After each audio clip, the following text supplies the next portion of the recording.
প্রেরণা ভট্টাচার্যকে আপনারা সকলেই চেনেন, জগদ্ধাত্রীতে ভীষণ একটা ভাইটাল ক্যারেক্টার করছে। তো আজকে শুনে নেবে এই প্রোগ্রামে এসে কেমন লাগছে।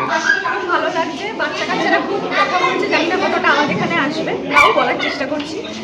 খুব ভালো লাগছে, এই ধরনের প্রোগ্রামে আসতে ভালোই লাগে, কারণ নতুন ট্যালেন্টদের একটা এনকারেজমেন্ট। অবশ্যই এখানে প্রচুর বাচ্চা থেকে এবং miss Bengal, Mrs Bengal, mister Bengal সব রকম ক্যাটাগরি ছিল। যদি আমি প্রথম থেকে আসতে পারিনি, বাট সেই সময় থাকতেও পারবো না, কারণ আমার আবার আরেকটা জায়গায় অ্যাটেন্ড করার আছে। যেটুকু টাইম থাকলাম খুব ভালো লাগলো, বেশ সুন্দর পরিবেশ। এবং আমি যেটা বললাম, নতুনদের প্রথমে এনকারেজ করা হয় এই ধরনের প্রোগ্রাম বা ইভেন্টগুলোতে, তো খুব ভালো লাগে। Thank you so much.